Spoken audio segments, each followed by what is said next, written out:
Iran अचानक से क्या करने लगा है और ईरान और इजराइल के झगड़े अब किसी और लेवल पर जा रहे हैं। क्या ईरान ने परमाणु बम बना लिया है और क्या हड़कंप मचा हुआ है? 11 ईरान के कमांडर क्यों मारे गए हैं? जियोपॉलिटिक्स में बहुत कुछ चल रहा है। जहां एक तरफ ये सब कुछ हो रहा है तो वहीं अमेरिका ने पाकिस्तान को एक बहुत बड़ा झटका दिया है। जियोपॉलिटिक्स में इस वक्त बहुत कुछ चल रहा है, जानने को आपको बहुत कुछ मिलेगा। आइए जानते हैं इन खबरों को विस्तार से। आपको बता दें, कुछ चीजें हैं जो इस वक्त चल रही है और कहीं न कहीं ये एक भयानक रूप ले रही है।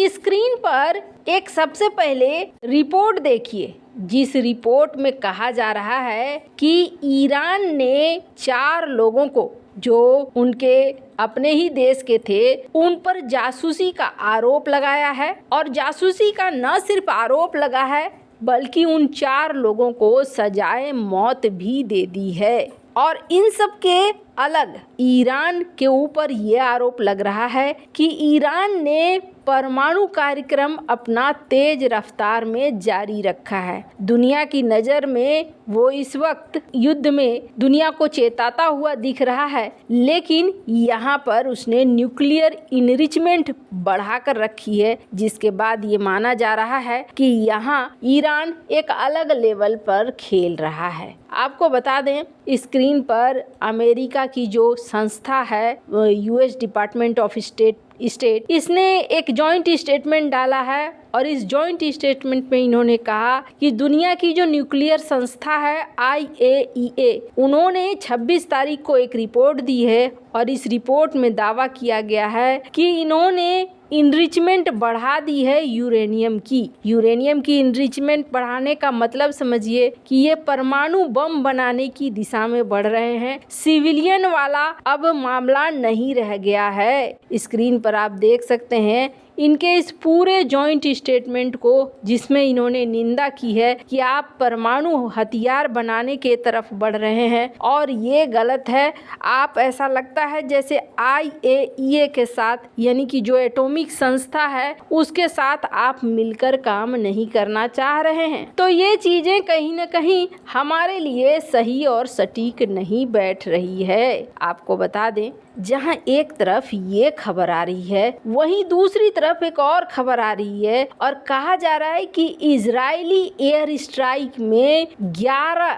ईरान के कमांडर मारे गए हैं। 1-2 नहीं बल्कि 11 मारे गए हैं। अल अरबिया की इस रिपोर्ट को देख सकते हैं। कहा जा रहा है कि यहाँ पर ईरान को बहुत ज्यादा नुकसान पहुंचा है। सीरिया की राजधानी दमिश्क में हुए एक हमले में ईरानी रिवॉल्यूशनरी गार्ड कॉर्प्स के 11 कमांडर मारे गए हैं। सऊदी मीडिया में दावा किया गया कि गुरुवार शाम दमिश्क अंतर्राष्ट्रीय हवाई अड्डे को निशाना बनाकर किए गए हमले में IRGC के 11 लोगों की मौत हुई है। ये हमला तब हुआ है जब IRGC कमांडर अपने उच्च पदस्थ प्रतिनिधियों से मिलने के लिए हवाई अड्डे पर गए थे। सऊदी मीडिया चैनल अल हत ने पूर्वी सीरिया में रिवॉल्यूशनरी गार्ड के कमांडर नूर राशिद के भी हवाई हमले में घायल होने का दावा किया। वहीं ईरान ने इस रिपोर्ट को नकार दिया है। IRGC के प्रवक्ता सरदार रमजान शरीफ ने शुक्रवार को उन खबरों का खंडन किया है जिसमें कहा गया कि दमिश्क अंतर्राष्ट्रीय हवाई अड्डे पर हमले में उसके 11 नेता मारे गए। उन्होंने कहा कि ऐसे दावे निराधार हैं।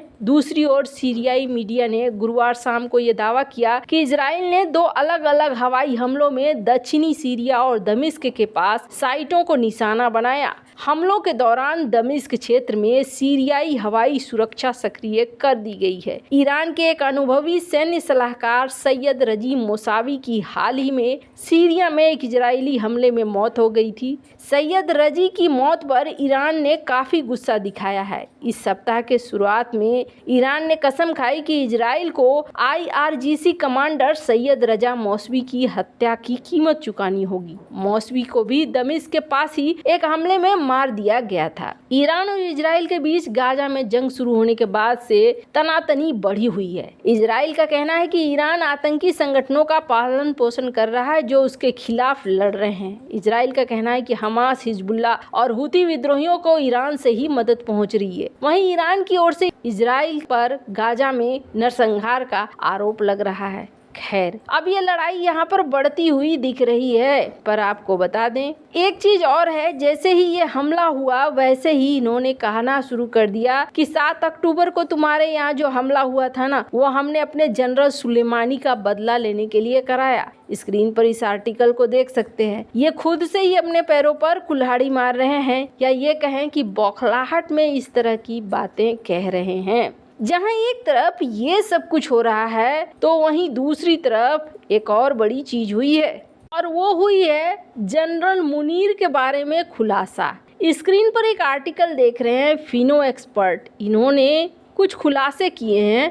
इन्होंने कहा है कि अमेरिका ने पाकिस्तानी आर्मी चीफ के मिशन को तो फेल कर दिया है। अब क्या था ये मिशन जिसको लेकर पाकिस्तानी आर्मी चीफ पहुंचे हुए थे अमेरिका? तो आपको बता दें, कहा यह जा रहा है कि नदीम अंजुम और पाकिस्तान के सेना प्रमुख जो अमेरिका गए थे, और उस समय ये जो तस्वीर निकलकर सामने आई थी जिसमें ऐसा लग रहा है जैसे कि ब्लिंकन बोल रहे हो कि भाई हम तुम्हारे घर को नहीं संभाल सकते, हम खुद ही समस्या में हैं। अब मामला क्या है, अमेरिकी सरकार टीटीपी की हिंसा से निपटने के लिए पाकिस्तानी सरकार को न तो सैन्य मदद देने को तैयार है, न आर्थिक मदद देने को तैयार है। पाकिस्तान के सेना प्रमुख असीम मुनीर ने अपनी हालिया यात्रा के दौरान अमेरिकी नेतृत्व के सामने टीटीपी के खतरे की बात उठाई थी। मुनीर को अमेरिका से उसी तरह का समर्थन मिलने का उम्मीद था जिस तरह से उसके देश को पूर्व में आतंकवाद के खिलाफ लड़ाई के लिए मिलता रहा है। मुनीर को क्यों अमेरिका से खाली हाथ लौटना पड़ा? क्यों अमेरिका अब पाकिस्तान को अहमियत नहीं दे रहा है? ये बड़े सवाल हैं। अपने दौरे में जनरल मुनीर अमेरिकी अधिकारियों को ये समझाने की कोशिश कर रहे थे कि टीटीपी न सिर्फ पाकिस्तान के लिए बल्कि अमेरिका के लिए भी बड़ा खतरा है। इसके लिए उन्होंने 2010 में न्यूयॉर्क के टाइम्स स्क्वायर में एक बम हमले की कोशिश में टीटीपी आतंकियों की संलिप्तता को भी याद दिलाया। उन्होंने अमेरिका को याद दिलाया कि 2009 में अफगानिस्तान में टीटीपी के आत्मघाती हमले में केंद्रीय खुफिया एजेंसी के अधिकारी मारे गए थे।